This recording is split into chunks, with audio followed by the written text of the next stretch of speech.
नमस्कार के न्यूज की खास पेशकश जनहित में आपका स्वागत है। मैं हूं मनोज मानस और जनहित में आज हम बात कर रहे हैं जाति पर सियासत क्यों।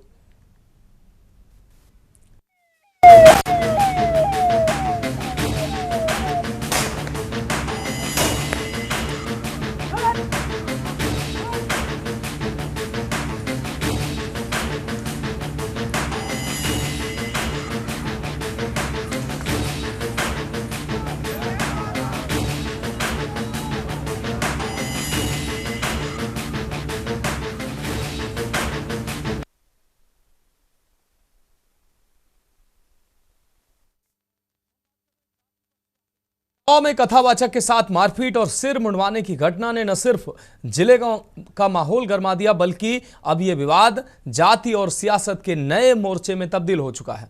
एक तरफ पुलिस कार्रवाई कर रही है तो दूसरी तरफ राजनीति अपने रंग दिखा रही है। अब सवाल यह उठता है कि जब कानून अपना काम कर रहा है तो फिर जाति की सियासत को हवा क्यों दी जा रही है। आखिर इस सियासी घमासान में फायदा किसका हो रहा है और नुकसान किसका हो रहा है। क्या एक घटना को आधार बनाकर समाज को जाति की दीवारों में फिर से बांटने की कोशिश हो रही है। क्या कुछ लोग अपने सियासी मुनाफे के लिए समाज के ताने बाने में खेल कर रहे हैं, और सबसे अहम, ऐसे संवेदनशील मसलों पर राजनीति करने वालों से कौन पूछेगा कि जाति पर सियासत क्यों। यह अहम रिपोर्ट देखिए, फिर इस पर चर्चा करेंगे।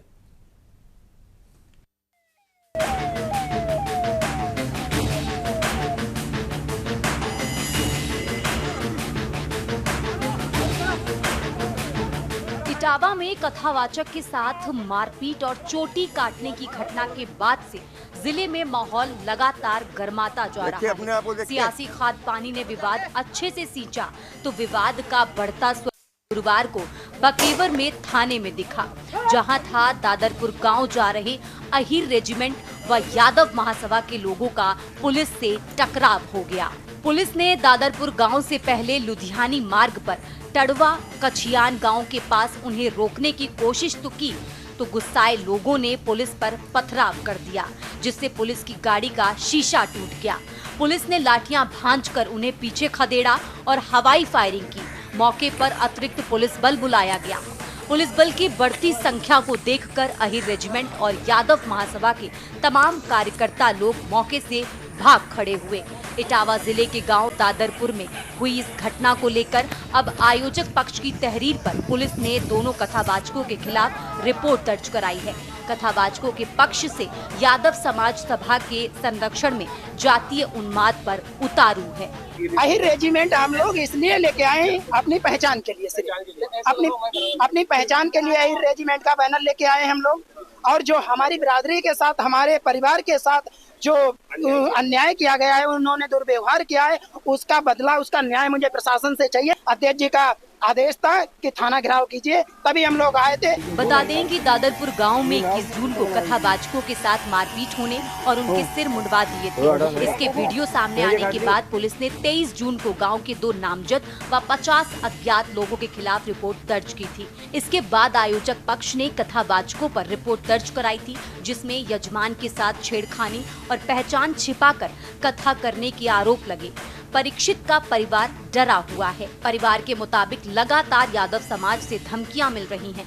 परिवार पुलिस से सुरक्षा की गुहार लगा रहा है। भय का अपनी सुरक्षा की मांग कर रहे हैं। माहौल कैसा बना हुआ है? भय का। तो कितना आप क्या चाहते हैं, जो आपने प्रार्थना पत्र दिया कि उस पे कार्रवाई होनी चाहिए? नहीं, कल तक कोई कार्रवाई नहीं हुई। आप क्या चाहते हैं? हम कार्रवाई चाहते हैं, जो हमने एप्लीकेशन दिया है उसके कार्रवाई हो। किस तरह का कोई माहौल, डर का माहौल कुछ महसूस करते हैं? हाँ, डर का माहौल है। ये यादवों की धमकी आ रही है। लोग बताते हैं कि यहाँ पे गाड़ी आ गई, 50 गाड़ी आ रही, 20 गाड़ी आ रही, और इधर से लोग निकल नहीं रहे हैं। रास्ता तो ये है हरतना जाने के लिए, इधर से लोग गांव के नहीं निकल पा रहे हैं, जाना आना, और धमकियां आ रही हैं। उनको मुंह पिलाएंगे, मुंडन करेंगे, मारेंगे। डर तो ऐसा है कि इन लोगों की धमकियां बराबर आ रही हैं, फोन द्वारा भी आ रही हैं। लोग इधर से जाते हैं, अलियापुरा जो यादवों का गांव है, बहुत से लोगों से कहा अगर इधर से निकलना और बैठना बिल्कुल बंद कर दो और हम ये कर देंगे, वो कर देंगे। इस तरह का माहौल, डर का माहौल चल रहा है। उधर से आना जाना बिल्कुल बंद कर दिया लोगों ने। तो क्या आप लोगों को पुलिस की तरफ से गांव में सुरक्षा नहीं मिली? हाँ मिली है, सुनने को आई है कि गांव के बाहर बाहर लोग वाग लगे हैं, और है जो कुछ चल रहा है वो सब ठीक है। बता दें कि इससे पहले समाजवादी पार्टी के मुखिया अखिलेश यादव ने कथावाचकों को लखनऊ बुलाकर सम्मानित किया और पूरे विवाद को सियासी रंग दे दिया। वो भी तब पुलिस आरोपियों को गिरफ्तार कर जेल भेज चुकी थी। गांव का ब्राह्मण समाज भी कथावाचकों के साथ हुए घटना की निंदा कर रहा है, लेकिन साथ ही सवाल उठ रहा है कि जाति के नाम पर उन्माद और पहचान छिपाकर गांव में आए कथावाचकों के खिलाफ भी झूठ और भ्रम फैलाने की कार्रवाई होनी चाहिए। भाई ये घटना बहुत ही दुखद है कि 420 अपनी आईडी छुपा के वहाँ पे भागवत, देखो भागवत जिसको ज्ञान है वो भागवत कहेगा। भागवत करना और ज्ञान प्राप्त करना ये अलग बात है। हर समाज में अपने अपने संत हुए हैं, हम सबका सम्मान करते हैं, लेकिन भागवत के नाम पर वहाँ पे अश्लील महिलाओं के साथ हरकत करना, वहाँ पे अपनी आईडी छुपा के ब्राह्मण बन के वहाँ पे जाना, समझे, तो ये गाँव वालों को दुख हुआ जब महिलाओं के साथ बदतमीजी, महिलाओं ने अपने संरक्षक लोगों से कहा, अपने घर में परिवार से लोगों से कहा कि ये पंडित जी कैसे हैं, यहाँ पे हंसी मजाक कर रहे हैं, खाना खिला रहे तो हाथ पकड़ लिया मेरा। तो ये सब जब घटना हुई तो अब अभी इसमें आके उनके साथ हुई तो वो बोले मैं यादव हूँ, तो उन्होंने आप पे आईडी तो ब्राह्मण की आईडी ब्राह्मण ही दिखा रहे थे। तो इस बात से तो कोई दिक्कत नहीं थी कि भाई कथा भागवत कोई भी पढ़े, लेकिन इस तरह से ये जो छल फरेब और झूठ फैलाया गया, ये जो अपना वितंडावाद किया गया, इस बात से मुझे बहुत दुख हुआ कि अगर आप में ज्ञान है तो आपको समाज पूजेगा। आप अकेले नहीं जाने कितने सर्वमान पूज्य हैं, किन किन के नाम लूं। सबसे ज्यादा घृणित तो स्थिति तो काकभूषण जी की थी, वहां शंकर जी जाते थे कथा सुनने, आपको पूरा सम्मान मिलता। लेकिन आपने ये जो वितंडावाद किया, आपने महिलाओं के साथ गंदे गंदे आपने दुअर्थी संवाद करके उनसे चोले मजाक के की, और उनको वो बाहुबली की तरह जो आपने गलत ढंग से छुआ, किसका बेटा ये स्वीकार कर लेगा। सीएम ने साफ कहा कि पिछले कुछ समय से प्रदेश में कुछ अराजक तत्व जातीय विद्वेष फैलाने की कोशिश कर रहे हैं। मुख्यमंत्री ने कहा कि ऐसी गतिविधियां न केवल प्रदेश की छवि को धूमिल करती हैं, बल्कि सामाजिक ताने बाने के लिए भी खतरा है। उन्होंने निर्देश दिया कि ऐसी किसी भी साजिश का तुरंत पर्दाफाश हो, दोषियों की सार्वजनिक पहचान की जाए और उनके खिलाफ कानून सम्मत कड़ी कार्रवाई सुनिश्चित हो। उन्होंने ये भी कहा कि प्रशासन को कार्रवाई के लिए शासनादेश की प्रतीक्षा नहीं करनी चाहिए। इन सबके बीच सवाल ये है कि जब मामले में कानून अपना काम कर रहा है, सरकार जाति विद्वेष फैलाने वालों के खिलाफ सख्त कदम अपना रही है, ऐसे में जाति की सियासत को हवा क्यों दी जा रही है? इस सियासत का आखिर फायदा किसको होने वाला है? जाति की सियासत से समाज में जहर घोलने का काम कौन कर रहा है? स्पेशल डेस्क के न्यूज इंडिया।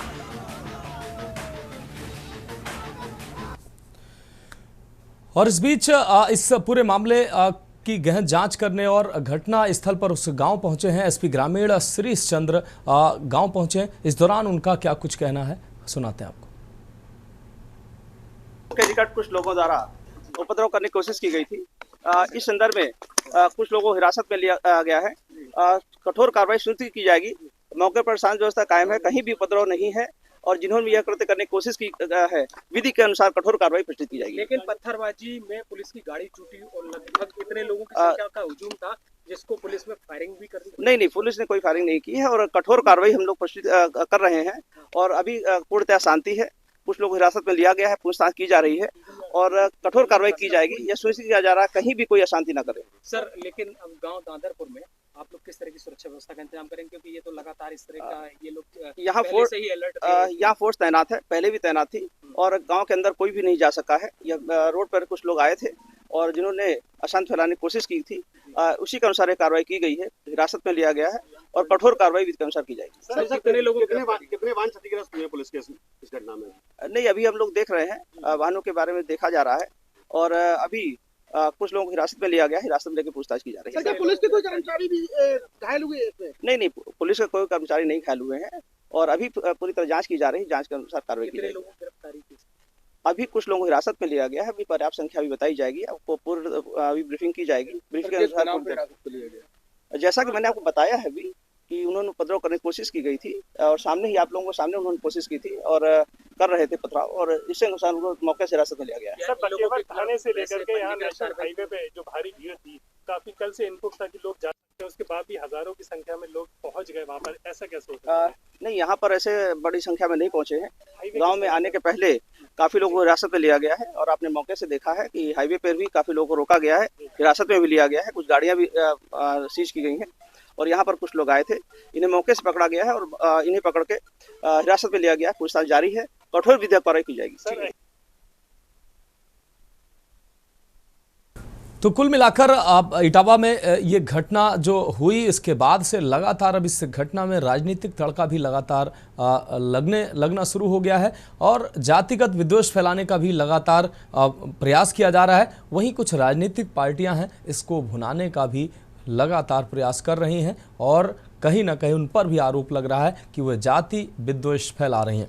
इस अहम मसले पर चर्चा के लिए हमारे साथ खास मेहमान जुड़ चुके हैं। अरविंद दीक्षित जी हमारे साथ बीजेपी नेता जुड़ चुके हैं, हुकुम सिंह जी सपा नेता हमारे साथ कुछ ही देर में जुड़ने वाले हैं, गोविंद माधव शुक्ला जी ब्राह्मण महासभा से हमारे साथ जुड़ चुके हैं, जयप्रकाश जी पूर्व IPS हमारे साथ जुड़ चुके हैं, साथ ही प्रमोद दीक्षित हमारे संवाददाता इटावा से कुछ ही देर में हमारे साथ जुड़ने वाले हैं। फिलहाल हमारे सभी मेहमानों का चर्चा में जुड़ने के लिए स्वागत करते हुए अहम सवाल गोविंद माधव शुक्ला जी से। गोविंद माधव शुक्ला जी, जिस तरीके से इटावा में यह घटना घटित हुई, लगातार प्रशासन ने त्वरित कार्रवाई की, प्रशासन पुलिस ने चौकन्ना रहते हुए त्वरित रूप से पुलिस ने कार्रवाई की और किसी भी प्रकार की ढील पुलिस ने नहीं दी, किसी भी प्रकार की हिलावाली पुलिस की तरफ से नहीं हुई। तुरंत जो आरोपी थे, जिन्होंने सिर मुड़ाने का प्रयास किया था और जो भी अराजकता के आरोपी थे, उनको गिरफ्तार किया गया। उसके अलावा 50 अन्य लोगों पर भी FIR दर्ज की गई।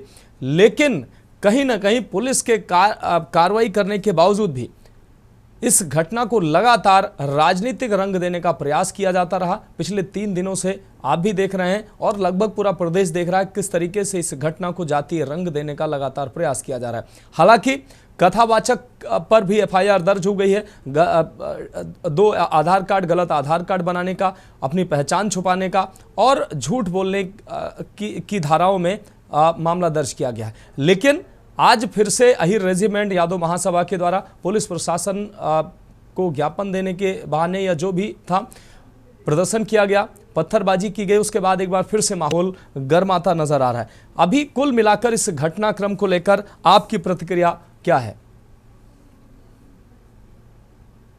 मित्रों, मैं एक लाइन में अपनी बात, मैं तो साहित्यकार हूं जी, कि मैं ये नहीं कहता कि शीतल सुगंध समीर बहे। मेरी कोशिश ये है कि अब दुर्गंध मिटनी चाहिए। ये जो दुर्गंध फैलाई जा रही है जी, कुछ मसला, कुछ नेता जरा सी बात थी जिसको राजनीतिक रंग दे के अफसाना बना दिया गया, प्रदेश लेवल पर और राष्ट्रीय मंच तक बात पहुंचा दी गई। ये बड़ा दुखद है। इतना महत्वपूर्ण न कथा कराने वाले थे और न कथा करने वाला था। अगर इसमें ये राजनीतिक महिमा मंडन न किया गया होता तो ये इतनी बात नहीं होती, सारा देश नहीं खोलता, सारा समाज नहीं खोलता।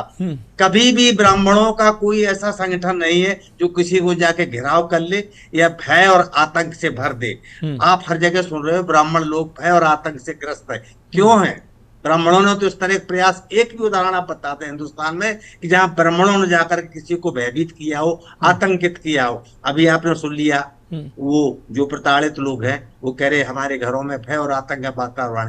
किसने फैलाया? पुलिस गोल गोल बात कर रही। अभी आपने सुना कि कुछ लोग गिरफ्तार, कुछ लोग, कौन कुछ लोग?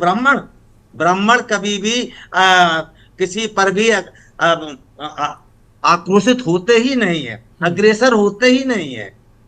अभी हमारे आदरणीय योगी आदित्यनाथ जी का ये है कि देखिए, आप कभी भी कितने वक्त कहीं भी निकले, कुछ भी करें। वो मैंने इसमें एक लाइन और जोड़ी है यूं कि हमारे प्रदेश में और देश में लहलाती और खिलखिलाती राहगीरें हो, लहलाते और खिलखिलाते हमारी महिलाओं के चेहरे हो, उनकी अस्मिताएं सुरक्षित रहें। और ये जो हमारे कथावाचक थे, इनकी कथा सुनिए, यूट्यूब पे है यार, फेसबुक पे है, देखिए इनकी भाषा देखिए, शैली देखिए। अगर वो योग होते, विद्वान होते तो हम कितने सारे हमारे संस्कार और आस्था चैनल पर आते हैं कथावाचक, क्या सभी ब्राह्मण हैं? मुश्किल में 10 या 15%, बाकी एक भी ब्राह्मण नहीं है। लेकिन इसमें कोई मसला नहीं, न आयोजक बहुत महत्वपूर्ण है और ना कथा करने वाले बहुत महत्वपूर्ण हो गए। महत्वपूर्ण हो गया 51,000 का इनाम देना, महत्वपूर्ण हो गया PDA कहना। अरे समाजवादी अच्छा वाला नाम था, सर्व समाज की बात हो रही थी। PDA का जरा विश्लेषण आप करके देखिए, सर्व समाज की कहीं जगह ही नहीं है उसमें। तकलीफ इस बात की है कि हमारा जननायक, हमारा देश का स्टार नायक, हमारी इटावा की शान, जिसको लेकर के हम सब गौरव से भरे रहते हैं, ऐसे हमारे माननीय मुख्यमंत्री महोदय को सभी की बात करनी चाहिए थी। एक तरफा बात करके उन्होंने दुखा दिया हम सभी ब्राह्मणों का दिल। इस बात का हमें बहुत कष्ट है। ठीक है सर, ठीक है। गोविंद माधव जी, आप हमारे साथ जुड़े रहिए। अरविंद दीक्षित जी, आपका रुख करें। अरविंद दीक्षित जी, जिस तरीके से ये मामला अब राजनीतिक रंग लेता चला जा रहा है, जैसा कि अभी गोविंद माधव जी ने कहा कि इटावा जो है वो अब अखिलेश यादव की अपना गृह जनपद है। यहाँ अगर कोई घटना होती है तो उसको वो एक अभिभावक के तौर पर उनको लेना चाहिए था। कोई भी जाति बिरादरी, वो प्रदेश के मुखिया रहे हैं, लेकिन उनके भी द्वारा और उनकी पार्टी के तमाम नेताओं के द्वारा जिस तरीके से बयान दिए गए, और उसके बाद अब यादव महासभा अहिर रेजिमेंट के द्वारा जो प्रदर्शन किए जा रहे हैं, जो पुलिस पर पथराव किया जा रहा है, अब ये मामला जो है और आगे बढ़ता नजर आ रहा है। जबकि वो ब्राह्मण परिवार लगातार कह रहा है कि वो असुरक्षित महसूस कर रहा है, उसको धमकियां दी जा रही हैं और तरह तरह की उसको यातनाएं देने की धमकियां मिल रही हैं। उस दूसरे पक्ष से भी पुलिस ने FIR दर्ज की है कथावाचक के ऊपर, क्योंकि गलत आधार कार्ड मिला, महिला को गलत तरीके से छूने और तमाम अन्य धाराओं में मामला दर्ज हुआ है। लेकिन ये मामला कहीं ना कहीं राजनीति का रूप लेता नजर आ रहा है और इसको जातिगत रंग देने का लगातार प्रयास किया जा रहा है। क्या कहेंगे आप अरविंद जी? मनोज जी नमस्कार जी। क्योंकि इसकी शुरुआत कैसे हुई आप शुरुआत घटना होती है, तो घटना होने के बाद में, घटना की शुरुआत में जिन लोगों ने घटना को रंग दिया, प्रशासन ने सख्त कार्रवाई की और प्रशासन पूरी तरीके से कार्रवाई करेगा, कानून अपना काम करेगा।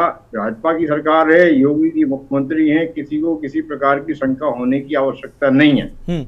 और जहां तक गृह जनपद अखिलेश जी का है, गृह जनपद तो सबका ही होता है, किसी न किसी का, आपका भी किसी न किसी गृह जनपद होगा। एक जनपद 20-25 लाख लोग रहते हैं, तो गृह जनपद तो सभी का कुछ न कुछ होता है। गृह जनपद होने के बावजूद भी लगातार, पिछली बार, इस बार नहीं जीता, लेकिन लगातार 2 बार लोकसभा का सदस्य हमारा रहा, भारतीय जनता पार्टी का रहा। हम चेयरमैन भी रहे, हम विधायक भी, हम इटावा से हैं। अब उनका होता क्या है कि शुरुआत कहाँ से होती है कि समाजवादी पार्टी का अपराध से चोली दामन का साथ रहा जी, क्योंकि इनकी ये आतंकवादी के मुकदमों को वापस लेने के लिए जाने जाते हैं। ये अखिलेश यादव स्वयं कहते हैं कि 27 में देख लेंगे, 27 में हमारी सरकार बनेगी, बुलडोजर गोरखपुर जाएगा, गोरखपुर को ध्वस्त करेगा। जब किसी भी सरकार का, किसी भी पार्टी का मुखिया इस प्रकार से प्रवोक करेगा तो उसका कार्यकर्ता तो उद्दंड हो ही जाएगा। अब आप देखिए कि इन सरकारों में घटना क्या होती थी। मुजफ्फरनगर कांड हुआ तो मुजफ्फरनगर कांड में जो निर्दोष लोग थे उनको सताया गया और जो दोषी थे उन्हें पारितोषिक दिया गया। हमारे यहाँ छोटे से कवि हुए थे, बड़े अच्छे उन्होंने एक रचना लिखी थी। इनके कार्यकाल की घटना है कि मुजफ्फरनगर में भले हो दिसंबर, सैफई में तो गर्म मौसम मई का, और व्यापारी लुटते, पुलिसिया पिटते, सूबे में आलम है गुंडई का। तो समाजवादी पार्टी का दृश्य और परिदृश्य लोगों ने बड़ी नजदीकी से देखा है। हम लोगों ने देखा है कि किस प्रकार से 5 बजे के बाद, शुक्ला जी बैठे हैं, ये जननायक कह रहे थे, जननायक वो होता है जो सबको लेके चले। वो जननायक जवाहर बाग वाला नहीं होता जिसमें मुगल दुबे की हत्या होती है। और आपने देखा होगा शाह आलम कांड क्या हुआ, जियाउल्लाह कांड क्या हुआ। लखनऊ के हजरतगंज चौराहे पर सूमो में एडिशनल एसपी को बैठा, मतलब घुमाया जाता था। तो ये तांडव अखिलेश यादव की सरकार में लोगों ने देखा है। और अखिलेश यादव ने तो एक पत्रकार को बुला लिया था, बोले थे मैं औरंगजेब बन जाता। हल्ला बोल वाला याद है, हल्ला बोल हुआ, जज भाग गए, सेना बुलानी पड़ी। तो इनका प्रारूप इस प्रकार का है। और एक पूरी तरीके से आरोपित 420 में आरोपित है, 319 में आरोपित है, 394 में आरोपित है, 299 में आरोपी है। उस आरोपी व्यक्ति को, जो भारत सरकार का बनाई हुई इलेक्ट्रॉनिक डिजिटल व्यवस्था को ध्वस्त करता है, उस व्यवस्था को ध्वस्त करने वाला जो इनाम कौन देता है? जो भारत की संविधान की शपथ लेकर के मेरा जैसे बड़े अरविंद जी मेरा मूल सवाल ये है कि जब प्रशासन अपना काम कर रहा है, अरविंद जी मेरा सवाल है कि जब पुलिस अपना काम कर रही है, पुलिस अपना काम कर रही है, प्रशासन अपना काम कर रहा है, फिर इसको जाति की सियासत देने की हवा क्यों दी जा रही है? क्या जाति की सियासत करने से या जातिगत हवा देने से राजनीतिक लाभ होने वाला है, इसलिए दी जा रही है ये जाति की हवा, या ये आने वाले चुनाव के लिए माहौल क्रिएट किया जा रहा है? क्योंकि ये इतना बड़ा विषय नहीं था कि अगर इसको कानूनी रूप से इसको कानून अपना काम कर रहा था, जिसने भी ये दंडनीय काम किया था उसको कानून के हिसाब से दंड मिलना चाहिए। लेकिन और तमाम ऐसी घटनाएं होती रहती हैं जिसमें तमाम ब्राह्मण भी पीड़ित होता है, क्षत्रिय भी पीड़ित होता है, लेकिन सिर्फ एक जाति के लिए तांडव मचाना, ये कहां तक ठीक है?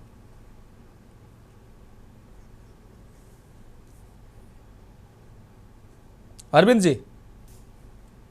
ये हाँ, निश्चित रूप से मनोज जी, कानून अपना काम कर रहा है, लेकिन आप देखिए ना मंशा क्या है कि शुरुआत कहां से होती? पहचान छुपाने की। पहचान छुपाने की आवश्यकता क्या थी? कानून अपना काम करेगा और नहीं, लेकिन उस पर कोई बात ही नहीं करना चाह रहा है, सारे लोगों उस पर कोई बात ही नहीं करना चाह रहा है। सरकार न्यायपूर्ण तरीके से काम करेगी और बिल्कुल पूरी तरीके से, किसी के साथ अन्याय नहीं होता भाजपा की सरकार में। हम सबके साथ, सबके विकास, सबके प्रयास के साथ चलने वाले लोग हैं, सारे समाज का समन्वय लेके चलने वाले लोग हैं।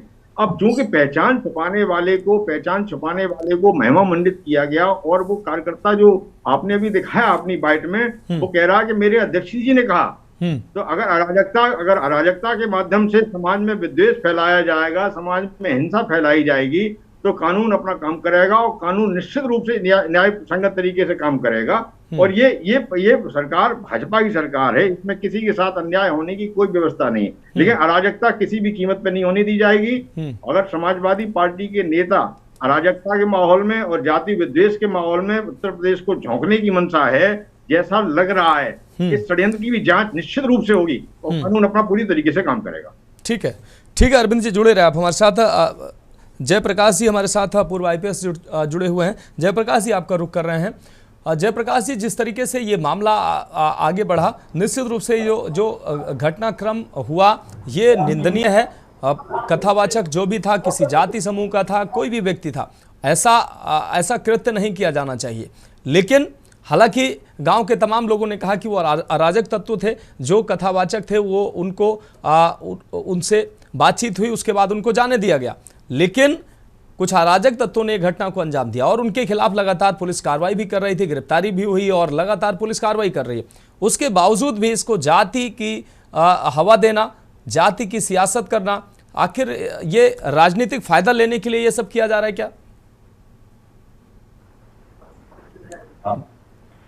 मनोज जी, मेरी आवाज आपको पहुंच रही है? बिल्कुल सर, बिल्कुल सर। देखिए, कौन राजनीतिक लाभ ले रहा है नहीं ले रहा है, इस तरह की टिप्पणी मेरे द्वारा किया जाना उपयुक्त नहीं है। बिल्कुल। ये तो आपके देखिए राजनीतिक कार्यकर्ता लोग हैं, उस पर टिप्पणी करेंगे। मैं तो पुलिस की और समाज की जो स्थिति है उस पर टिप्पणी कर सकता जी।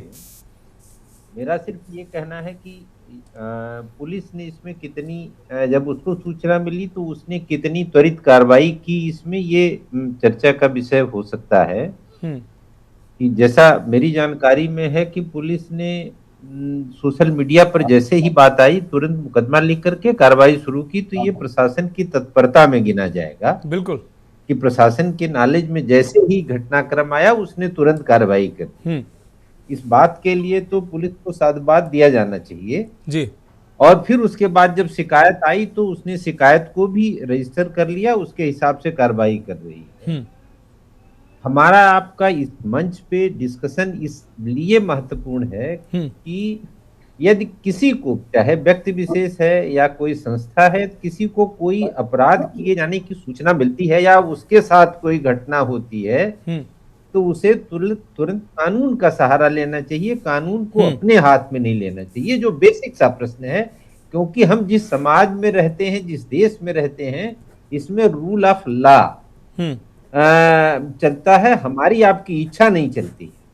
देश में कानून है, पुलिस व्यवस्था है, और उस पुलिस व्यवस्था के हिसाब से हमको कार्रवाई उसका कुछ मदद लेनी चाहिए। आप जानते हैं कि जो 112 की व्यवस्था है, आप कॉल करिए, मैक्सिमम 12 से 13 मिनट में पुलिस आपके पास पहुंच जाएगी और आप अपनी शिकायत करिए, पुलिस उस पर कार्रवाई कर देगी। किसी को भी कानून अपने हाथ में नहीं लेना चाहिए। तो किसी के द्वारा कोई गैर कानूनी कार्रवाई की गई तो हर व्यक्ति को चाहिए कि पुलिस को सूचित करे, और यदि पुलिस कार्रवाई नहीं करती है तब उसको प्रतिरोध करने का अधिकार प्राप्त होता है कि भाई हमने पुलिस को बताया, कानून हमारी मदद नहीं कर रहा, हम धरना करेंगे, प्रदर्शन करेंगे। लेकिन जब पुलिस कार्रवाई कर रही हो तो इन सारी चीजों से बचा जाना चाहिए।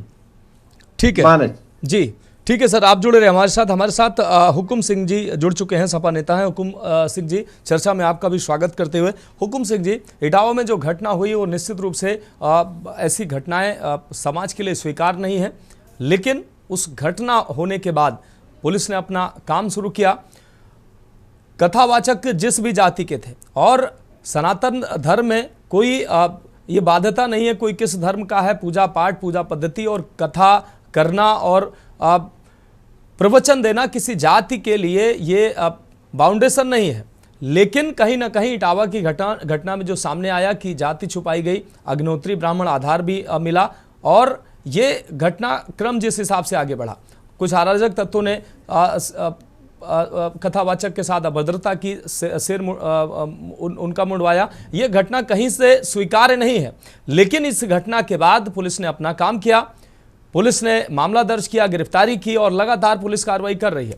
उसके बावजूद भी अब सड़कों पर न्याय मिलेगा क्या? सड़क पर प्रदर्शन किया जा रहा है, पत्थरबाजी की जा रही है। आज अहिर रेजिमेंट के द्वारा पुलिस की गाड़ियों पर पत्थरबाजी की गई, हमला किया गया, और लगातार इसको राजनीतिक रंग देने का प्रयास किया जा रहा है। तो क्या घटना को आधार बनाकर समाज को जाति की दीवारों में फिर से बांटने का यह प्रयास किया जा रहा है?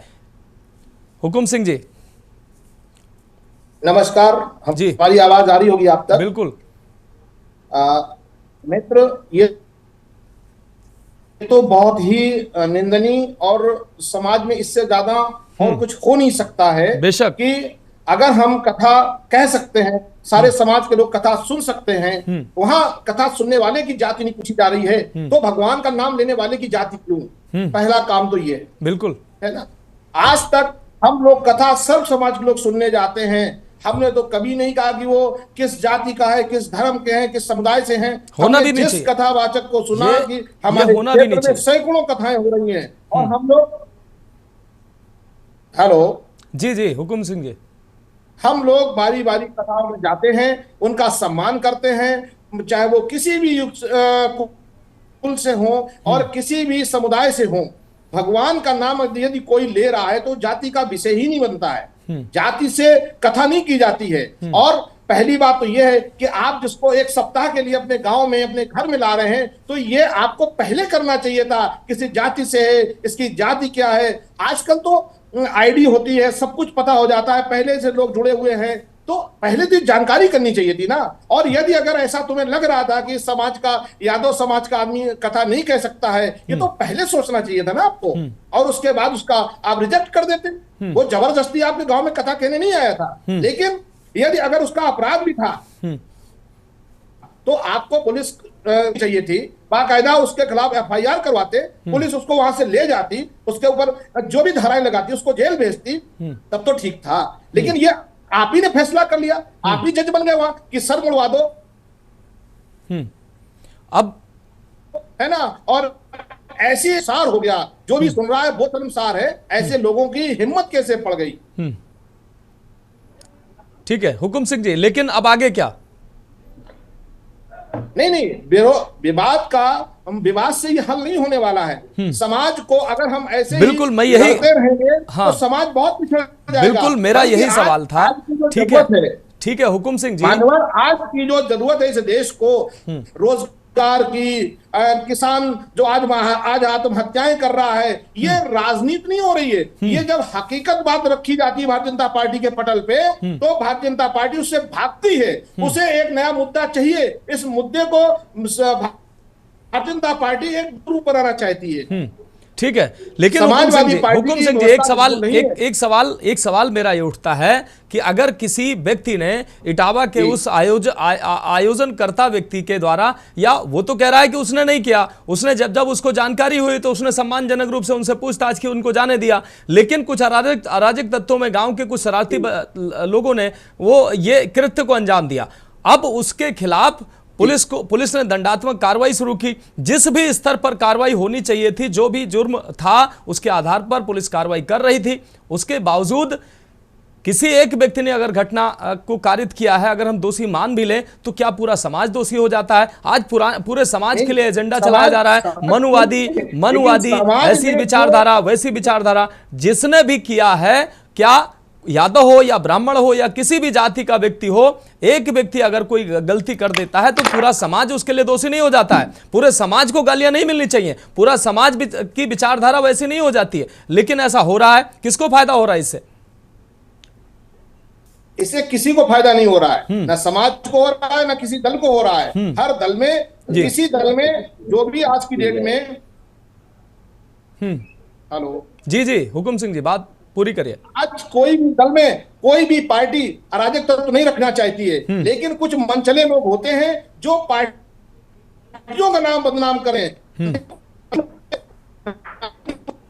लेकिन उनको ये नहीं पता था कि हमारे इस कृत्य से आजकल क्या होने वाला है। आजकल डिजिटल जमाना है, कोई भी आज घटना घटती है वो लोगों तक पहुंचती है।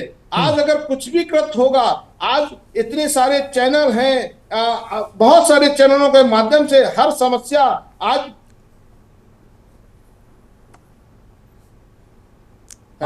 आपकी आवाज मिल पा रहे हुकुम सिंह जी? हाँ, तो आज के वक्त में ऐसी कोई घटना नहीं है जिसे हम छुपा सकते हो, जिसको हम रोक सकते हो। आज व्यक्ति घर से निकलता है, सबूत उसके साथ चलने लगता है, हर सोशल मीडिया पे मोबाइल उसके पास है। आज आप छुपा नहीं सकते हैं किसी भी कृत्य को।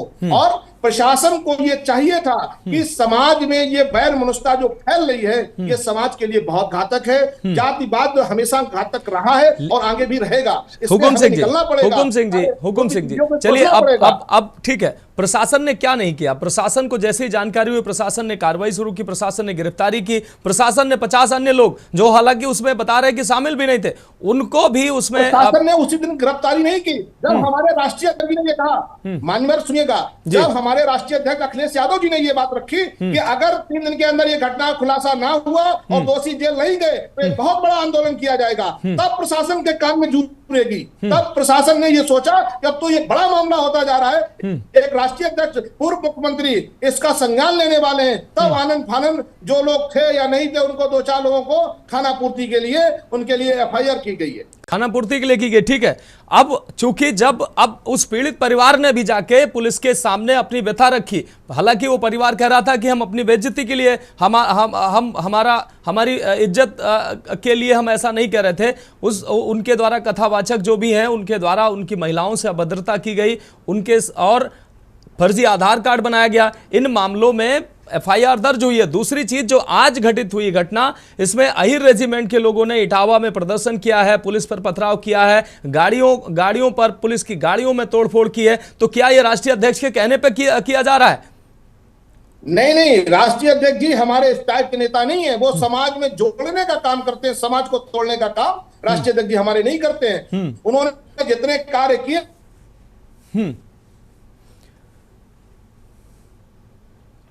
की थी, वो ये सोच के नहीं की थी कि यादव के लिए है, वो हर जाति भर कमजोर समुदाय के लिए की थी। आज तक पूर्व मुख्यमंत्री जब वो थे, उन्होंने कोई भी कार्य किया वो सराहनीय किया और सर्व समाज के लिए किया। उन्होंने बेरोजगारी भत्ता जब नेताजी ने देने का काम किया तो हर जाति धर्म समुदाय के लोगों को मिलने का काम हुआ। जब कन्या विद्याधन देने की बात आई तो उन्होंने सर्व समाज के लोगों को कन्याधन देने का काम किया। उन्होंने ये नहीं कहा कि ब्राह्मण को नहीं मिलेगा, क्षत्रिय को नहीं मिलेगा, यादव को नहीं मिलेगा, पाल को नहीं मिलेगा, पासी को नहीं मिलेगा। उन्होंने जो भी योजना लागू की पूरे उत्तर प्रदेश में बाखूबी, उन्होंने आगरा एक्सप्रेस वे जो बनाया, उन्होंने इतना बेहतरीन रोड बनाया। जैसे हम हमारे यहाँ लोग जाते हैं, आप लोग भी चलते होंगे, तो वो सिर्फ समाजवादी पार्टी के लिए नहीं बनाया, वो उन्होंने पूरे प्रदेश को कोई भी सरकार अपने लिए नहीं बनाती है। योगी सरकार बना रही है, वो अपने लिए नहीं बना रही है, उसमें सिर्फ भाजपा के लोग नहीं चल रहे हैं, आप भी चलते हैं। ऐसे ही अखिलेश यादव ने बनाया तो उसमें समाजवादी पार्टी के लोग नहीं चलेंगे, सारी जनता चलेगी, क्योंकि वो पैसा जनता का है, किसी पार्टी का नहीं है, किसी पार्टी का नहीं है। लेकिन सवाल हुकुम सिंह जी, सवाल ये उठता है, हुकुम सिंह जी, सवाल ये उठता है कि इस घटना के बाद राजनीतिक रंग, पीडीए की बात करना, क्या पीडीए में सर्व समाज नहीं आता है? पीडीए में सर्व समाज नहीं आता है क्या सपा के पीडीए में? तो आखिर इस घटना को जोड़ के पीडीए क्यों किया जा रहा है? उस पीड़ित परिवार को क्यों धमकी दी जा रही है? उस पीड़ित परिवार को यातनाओं को भुगतने की धमकी क्यों दी जा रही है? हुकुम सिंह जी, हेलो हुकुम सिंह जी, मेरा कहना है कि उस आयोजक परिवार को लगातार धमकियां क्यों दी जा रही हैं? अगर अखिलेश यादव कोई धमकी नहीं दे रहा, ये राजनीतिक विषय उसी दिन से बना जब हमारे राष्ट्रीय अध्यक्ष जी ने, राष्ट्रीय अध्यक्ष जी को हमारे अगर कोई ऐसा आक्रोशित निर्णय लेना होता तो उनको विचारों को, जिनके साथ घटना घटी थी, उनको बुला के सम्मानित किया और उनको बुला के धैर्य बनाया, ना कि हमारा नेता इटावा। नहीं, कुल मिलाकर इस पर इस तरीके से पहुंच जाते तो ये सारी व्यवस्था उसी दिन हमारे नेता ने उस काम को रोकने का काम किया।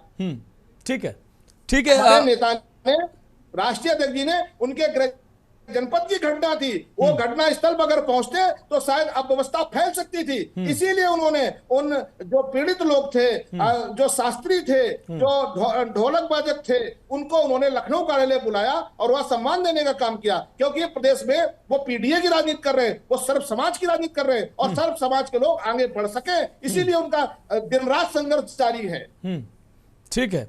ठीक है, लेकिन अभी गोविंद माधव जी कह रहे थे कि वो इटावा के रहने वाले थे, इटावा प्रदेश के मुखिया हैं और इटावा उनका गृह जनपद है। इटावा में ऐसी अगर कोई घटना हुई है तो कम से कम प्रदेश के अन्य हिस्सों में होती तो ठीक है, लेकिन इटावा में अगर ऐसी घटना हुई है, इटावा के वो एक तरह से अभिभावक के तौर पर हैं, तो उनको कम से कम इस घटना पर राजनीतिक रंग नहीं देना चाहिए। अभी हमारे साथ जो गोविंद माधव शुक्ला जी जुड़े हैं, उनका कहना था राजनीतिक ढंग उन्होंने नहीं दिया, ना राजनीतिक मंच को उन्होंने बढ़ावा दिया। उन्होंने तो सारे जो उनको पार्टी कार्यालय लखनऊ बुला के उनको सम्मानित करके और सिर्फ इतना कहा राष्ट्रीय अध्यक्ष जी ने कि जो पीड़ित हो, अगर उसके खिलाफ कार्रवाई नहीं होगी तो हमारी पार्टी बड़ा आंदोलन करेगी। लेकिन जब उन्होंने कार्रवाई कर दी थी, ये तो भारतीय जनता पार्टी ने बाद में इस राजनीति को इसको राजनीतिक मंच बनाया है, बाद में इसको तोड़ फोड़ के राजनीति करने का काम किया है कि उनकी जाति नहीं थी, उनका ये नहीं था, उनका वो नहीं था। मानवर, अगर उनके पास दोहरी आईडी प्राप्त हुई है तो दोहरी आईडी बनाने वाले कौन लोग हैं? शासन में बैठे हुए लोग हैं। आज हमारा आधार कार्ड बनता है, जब आधार कार्ड बनता है तो हमारे फिंगर, हमारी रेटिना सबको चेक किया जाता है। ऐसे आधार कार्ड कैसे डुप्लीकेट बन गया? ये तो सवाल सरकार, बिल्कुल वो सवाल है, ठीक है, लेकिन जिस तरीके से ये सरकार पे सवाल मैं उठा रहा हूं। ठीक है, हुकुम सिंह जी जुड़े रहे हमारे साथ। गोविंद माधव जी एक बार फिर से हम आपको रोक कर रहे हैं। घटना हुई है, यादव लोग आक्रोशित ना हो, उसके लिए इसको तोड़ फोड़ के उस परिवार को पेश किया गया। 24 घंटे बाद, देखिए मित्र, 24 घंटे बाद आ रहे गोविंद जी, तब ये याद आया माधवर। ठीक है, ये हमारे मित्र हुकुम सिंह जी हैं, ये मामले को राजनीति से आगे, मैं अपने मित्र को बहुत बहुत अभिवादन करते हुए एक निवेदन ये करना चाहता हूं कि आप राजनीतिक उस पर रुख पे लिए चले गए। अगर हम अपना मुंह खोलने पे आ जाए तो इटावा में हमें 60-70 साल हो गए रहते तमाम सारे ऐसी घटनाएं हैं कि अगर हमें FIR भी लिखना होती थी तो पुलिस दरोगा ये कहता था किसी यादव नेता का फोन करवा दीजिए, आपकी FIR लिख ली जाएगी। वो जमाना भी हमने देखा है। हमने वो जमाना भी देखा है कि जब जितनी भी पुलिस में भर्तियां होती थी तो सारे के सारी लिस्ट लखनऊ से बन के आती थी, कोई इंटरव्यू नहीं, कुछ नहीं, जो लिस्ट बन के आ गई सिलेक्ट। अभी जब पिछली बार मुख्यमंत्री थे तब कोई योग्यता नहीं, केवल फिजिकल टेस्ट लिया जाएगा। अभी भारतीय जनता पार्टी ने अभी लिस्ट आई है। मैं लड़ना नहीं चाहता, भारतीय जनता मैं राजनीति पे बात कर मैं हुकुम सिंह जी, देखिए मित्र, हम ब्राह्मण लोग हैं, हम राजनीतिक मत पर नहीं जाना चाहते। हम ये जानना चाहते हैं कि देखो गलत तो गलत है मित्र, देखिए गलत है, फिजिकली मजबूत है, वो फोर्स में पुलिस में अभी योगी आदित्यनाथ जी की अभी भर्ती हुई है, आप देखिए उसमें। आप देखिए, आप युवा हैं, कदकाठी में मजबूत हैं, हम आपकी जितनी ऊर्जा से तो बात न कर पाएंगे, लेकिन हाँ ये है लेकिन हम गलत। देखिए हुकुम सिंह जी, देखिए हुकुम सिंह जी, अभी भारतीय जनता पार्टी की सरकार हुकुम सिंह जी, पुलिस भर्ती हुई हुकुम सिंह जी, सबसे ज्यादा ठीक है हुकुम सिंह जी सुन लीजिए, पर जाना ही नहीं चाहता मित्र, मैं ये कहता हूँ गलत तो गलत है, नहीं गलत है सबसे। किसी भी महत्वपूर्ण ब्राह्मण नेता ने या मैंने जिला इटावा का ब्राह्मण सभा का संरक्षक होने के नाते मैं कल से कह रहा हूं कि गलत तो गलत है। हमारे बच्चों ने जो गलती की उस ये बिल्कुल सही बात है, और इसमें दोनों ही पक्षों की गलती है। देखिए अच्छे और विद्वान हर जगह, विद्वान सर्वत्र पूजते, स्वदेशे पूजते राजा, आप राजा हैं, स्वदेशे पूजते राजा, विद्वान सर्वत्र पूजते। अगर लोग प्रतिभा है, योग्यता है, आप उनका जरा देखिए, एक तो फेसबुक से उठा लीजिए, मेरा नाम है घसीटा मुझको घरवाली पीटा, ये प्रवचन और ये कथा का लेवल है, ये लेवल नहीं होना चाहिए। हमें सुन के तकलीफ हुई, मैं भी जानता हूँ, ये हमें सुन के लगा कि यार मतलब इस तरह से हमारी जनता को दिशा, महिलाओं को ये दिशा दी जाएगी, मुझको घरवाली ने पीटा, ये आप मंच से कहेंगे? ठीक है देखिए नायक है। अरविंद जी का रुख करेंगे, उससे पहले एक और अहम सवाल हुकुम सिंह जी से कह दें। हुकुम सिंह जी, मेरा भी इटावा से बहुत करीबी रहा है, इटावा से पढ़ाई लिखाई, और इटावा में जो यादव परिवार है उसको मैं भी बहुत करीब से जानता हूं, इटावा की तासीर से बहुत अच्छे से वाकिफ हूं, इटावा के डिग्री कॉलेज से हमारी पढ़ाई हुई है।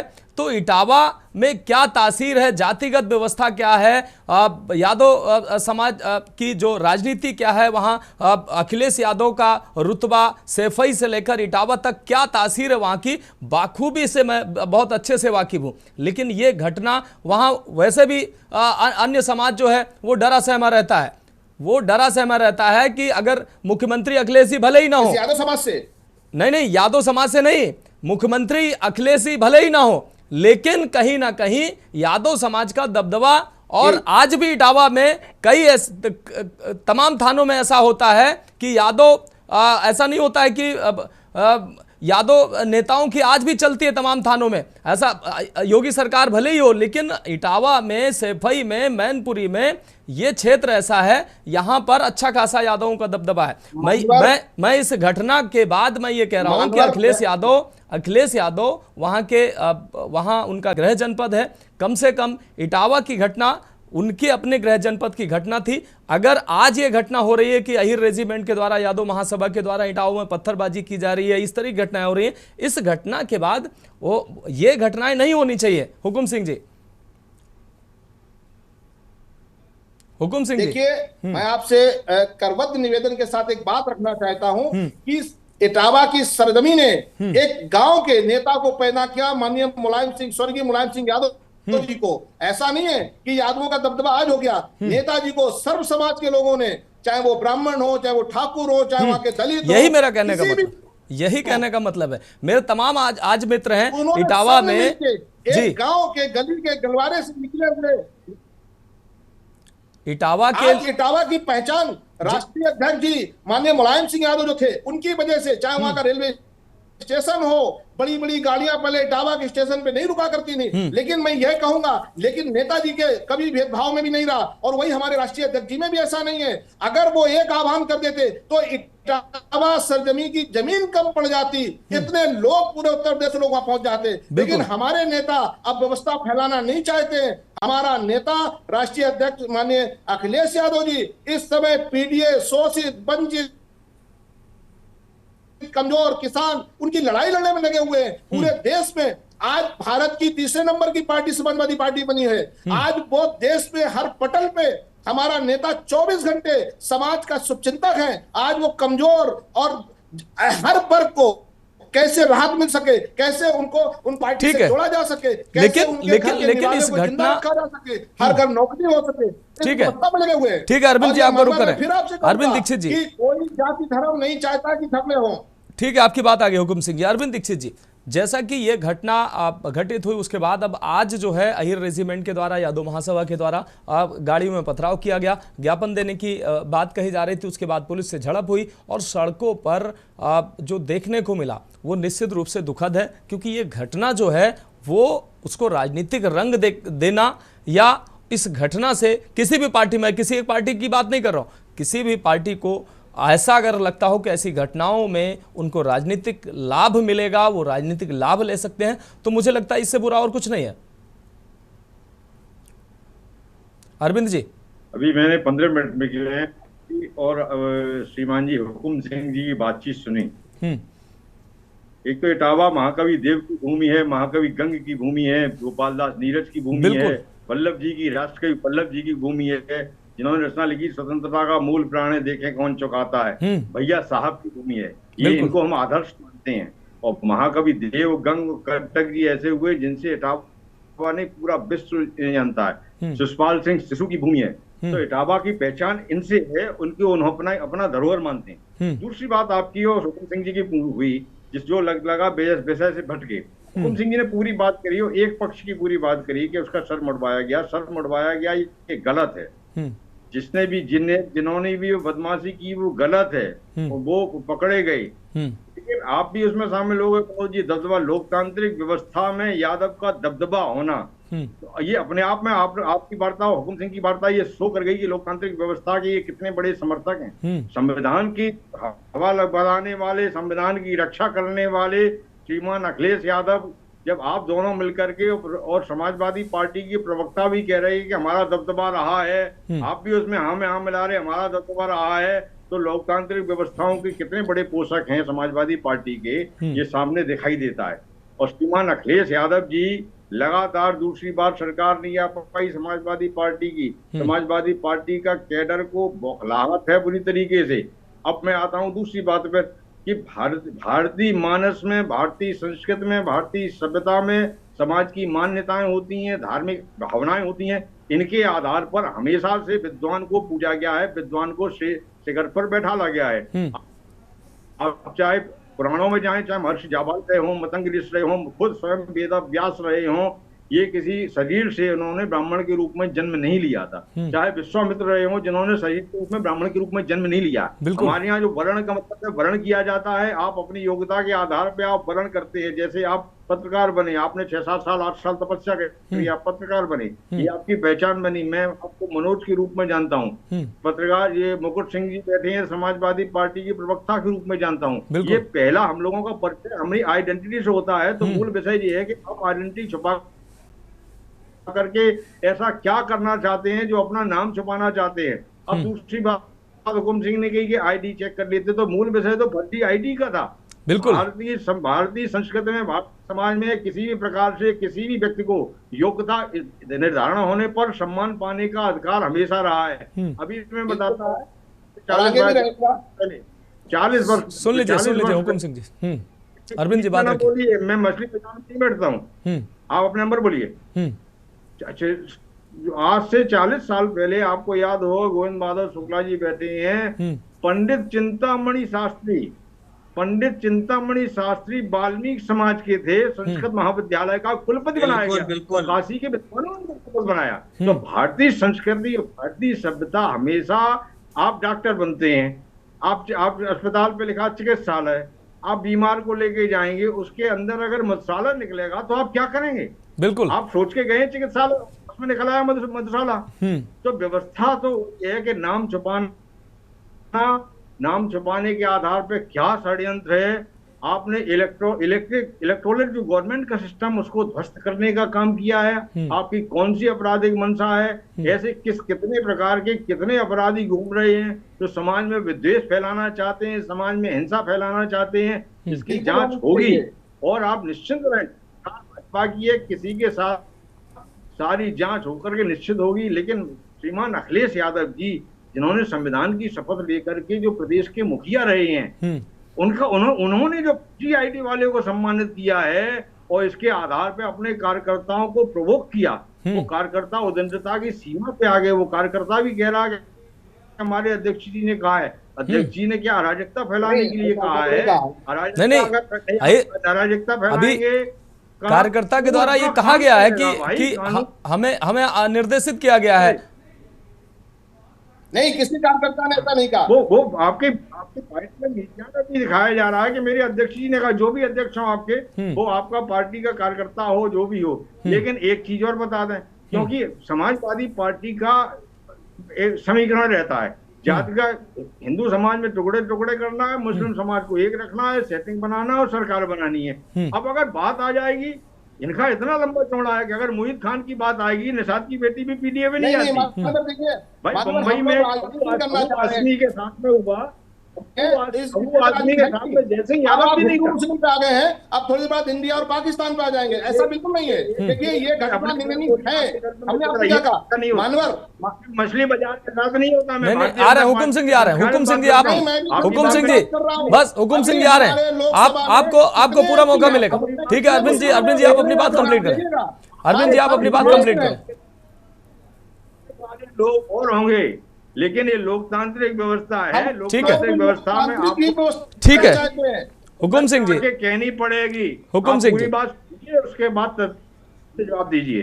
ठीक है अरविंद जी आपकी बात आ गई। हुकुम सिंह जी आपका रुख कर रहे हैं। हुकुम सिंह जी, जैसा कि अरविंद जी ने कहा, हुकुम सिंह जी सुन लीजिए, आपके पास केवल अपराध है और गुंडागिरी है।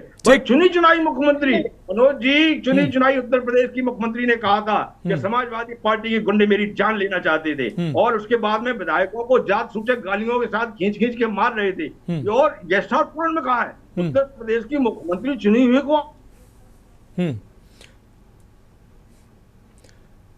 ठीक है अरविंद जी आपकी बात आ गई, लेना चाहते थे, आपकी बात आ गई। अरविंद जी आपकी बात आ गई। हुकुम सिंह जी आपसे हमारा सवाल, हुकुम सिंह जी आपसे मेरा सवाल। ठीक है अरविंद जी आपकी बात, अरविंद जी आपकी बात आ गई। हुकुम सिंह जी आपसे मेरा सवाल, जिस तरीके से ये घटना घटित हुई, उसके बाद समाजवादी पार्टी के जो तमाम नेता और तमाम यादव समाज के जो नेता, वो लगातार PDA की बात, आपके राष्ट्रीय अध्यक्ष भी PDA की बात करते हैं। इस घटना से PDA का क्या लेना देना है? और दूसरी चीज, घटना घटित हुई, दो अलग अलग समाज के व्यक्ति थे, उनको कानून अपना काम कर रहा है, कानून ने FIR दर्ज की, वो उससे अगर जांच से आप संतुष्ट नहीं थे तो आप उच्च अधिकारियों के पास, और मुझे तो लगता है कि अखिलेश यादव किस अधिकारी से कह देंगे तो वो कार्रवाई नहीं करेगा। कार्रवाई तो हो ही रही थी, हो भी रही है, लेकिन इसको अलग अलग जाति का एंगल देना, उसको PDA की बात करना, उसको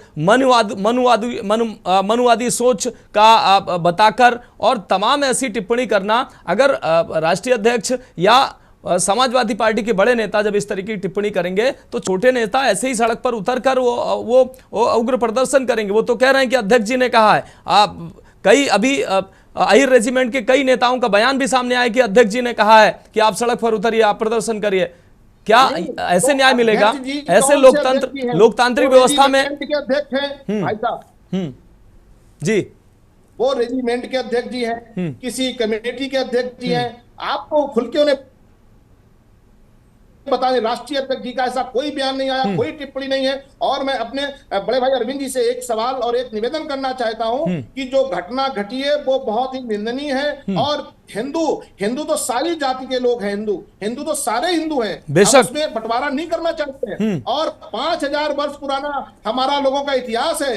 इस नंगे पांव एक ऐसा, चाहे उसको हम भगवान मान लें, योगी मान लें, कृष्ण मान लें, है ना, जिन्होंने सुदामा के लिए अपना सिंहासन छोड़ दिया, ये हम उस सभ्यता के लोग हैं। हम लोग पैर पूजना जानते हैं, दक्षिणा देना जानते हैं। हमारे गांव में अगर कोई फसल होती थी तो पहले पंडित जी के लिए कुछ राशि निकाली जाती थी। आज भी कोई कार्य होता है, हम लोगों का गृह प्रवेश होगा तो वहां से पूजनी पंडित जी लाए जाएंगे, उन्हीं के माध्यम से मंत्राचार द्वारा हमारा घर शुद्धि होगा। आप खुद बताइए, हम लोग अगर वेद व्यासों की भी गिनती कर लें तो अदर जात में अगर कुछ लोग पैदा हुए हैं, परसेंटेज में अगर होंगे तो 10%, और 99% आज भी हमारे ब्राह्मण समाज के ही लोग कथावाचक हैं, चाहे ब्राह्मण हो, चाहे वो कथा कहते हो, हम लोग उनका सम्मान करते हैं और करते रहेंगे। लेकिन दोनों तरीके से सम्मान होता है। अगर आप हमसे सम्मान करवाएंगे तो हम आपको सम्मान जरूर देंगे। लेकिन सपा कार्यालय में तो सपा कार्यालय में तो सम्मानित एक ही व्यक्ति को किया गया, एक ही वर्ग के व्यक्ति को किया गया। अभी इतनी जल्दबाजी क्या थी सम्मान देने की? अगर उसके साथ एक व्यक्ति के साथ घटना घटी, अरे भाई तो जिसका सिर मुड़वा दिया गया, आपत्तिजनक, जिसके गांव से आदमी जिंदा बच के चला आया, तो उसको तो ये तो लगेगा कि हमारे प्राण बच गए। बात समझ रहे ना?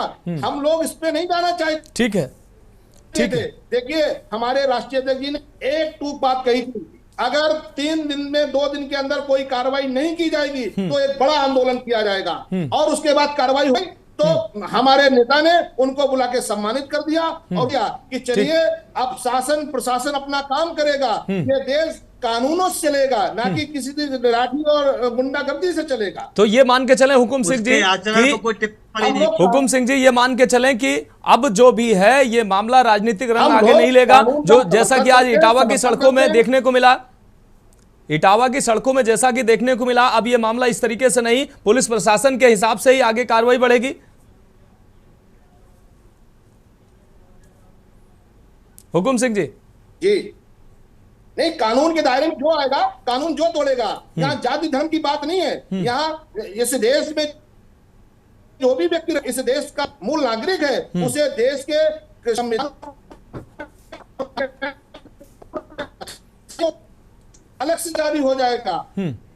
ठीक है, ठीक है, बहुत शुक्रिया हुकुम सिंह जी हमारे साथ जुड़ने के लिए। अरविंद दीक्षित जी आपका भी बहुत शुक्रिया, गोविंद माधव शुक्ला जी आपका भी बहुत शुक्रिया, और जयप्रकाश सर आपका भी बहुत शुक्रिया। आपसे हालांकि एक और सवाल लेना था, मुझे ले नहीं पाया। बहुत शुक्रिया आप सभी मेहमानों का हमारे साथ जुड़ने के लिए। लेकिन जिस तरीके से जाति पर सियासत जारी है, ये सियासत नहीं होनी चाहिए। किसी भी जाति का व्यक्ति हो, किसी भी वर्ग का व्यक्ति हो, अगर उससे कोई गलती हुई है तो कानून के हिसाब से उसको सजा मिलनी चाहिए। लेकिन जब ऐसे मामलों में राजनीति घुसती है, राजनीति अपना काम करती है, तो कहीं ना कहीं समाज में विद्वेष की भावना बढ़ती है। एक व्यक्ति की गलती से पूरे समाज को दोषी कह देना और उसको प्रचारित प्रसारित करना, ये कहीं ना कहीं राजनीतिक विद्वेष और सामाजिक विद्वेष की भावना को बढ़ाता है। तो इस कृत्य को सभी राजनीतिक पार्टियों को नहीं करना चाहिए, कोई भी राजनीतिक पार्टी हो, और ऐसी घटनाओं की निंदा होनी चाहिए और कानून को भी कड़ी से कड़ी सजा ऐसे लोगों को देनी चाहिए जो समाज में ऐसा विद्वेष फैलाते हैं, और पुलिस ऐसा हालांकि कर भी रही है। तो फिलहाल हमारी खास पेशकश में अभी के लिए मेरे साथ इतना ही, मुझे दीजिए इजाजत और आप देखते रहिए के न्यूज़ इंडिया।